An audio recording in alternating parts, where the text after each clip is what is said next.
Hi, I'm Reverend Kathy Itzin, and I'd like to welcome you to our next installment of the 3G's: grace, gratitude, and generosity. Today I'm talking about, are we there yet? It's like Lent, and we have been trying to do various things to improve ourselves or our relationships, and that's great to always start out with wonderful intentions, and then partway through, 3/4 of the way through, things sometimes tend to kind of fizzle out a little bit. And so this is an encouragement that it's okay to not be there and to keep going.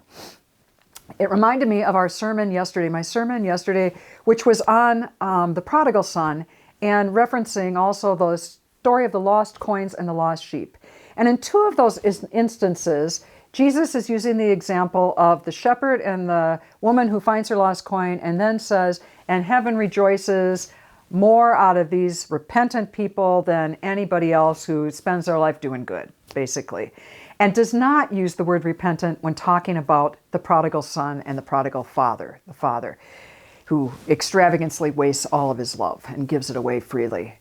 And a question in that story, most of us are familiar with the story of the prodigal son who goes off and spends all his money on loose living, and then when he gets to the lowest of the low and he's finding that he wants to eat the pig slop, which for a Jew is just like, what are you even doing around pigs? You're kosher. And so he's at the lowest of the low, and he thinks to himself, I'm going to go back to my father and say, Father, I've sinned against you and against God. Please accept me back as a hired hand. And he knows that he'll be in like Flynn, and his father will welcome him because his father runs and greets him when he's only at a distance and throws a big party for him. And so he knows that this father is not going to welcome him back as a hired hand. He's going to welcome him back. And so the question is, was the guy really repentant, or was he just conniving to get a better spot? And that is what we're talking about today, is the idea that God doesn't necessarily need to have us 100% repentant and great and back to normal. And I don't see myself as a repentant person very much at all. I do try to become a better person and have healthier relationships and a healthier, more positive attitude and that kind of thing. But I don't think too much about myself in the terms of repentance.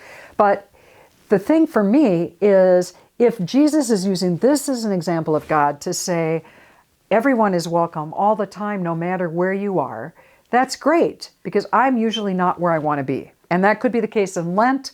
It could be the case today in my relationships, etc.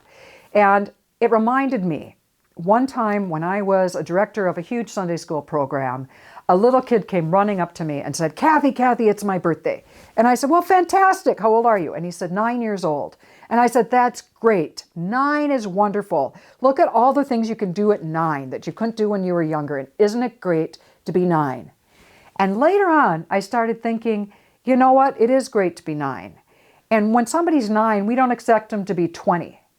And when I am as old as I am, I know a whole lot more than I knew 20 years ago or 10 years ago or even last year. I've continued to grow and change and mature, and thank God. You know, that's what we want to do. But why do I then have these expectations that I be perfect, that I be complete, that I reach all the goals I expect to get? Why don't I have more patience with myself? Because in fact, it's okay to be my age and not 10 years down the line.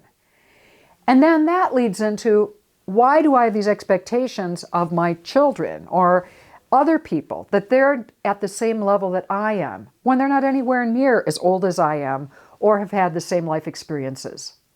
So I'm not a person who's crazy about the idea of patience. I don't like patience very much at all. But I don't think this is patience. I think it is accepting the goodness of where people are and not expecting them to necessarily be 5 years older or 10 or 20, or to know what I know now at my age when really they're 20 years younger, or they've had entirely different life experiences. I've had a lot of opportunities other people may not have had. And so why would I expect them to know this? They haven't lived my life. So I think this is an opportunity to look at ourselves and drop some of those expectations. Because I don't think God expects it of us, and I don't think we need to expect it from ourselves either. I think we can be okay with where we are right now. Like I was telling that little 9-year-old, you're great like you are. How wonderful. And I think God says that to us. You're great like you are. How wonderful. It doesn't mean don't grow and change. It means You're great like you are. How wonderful.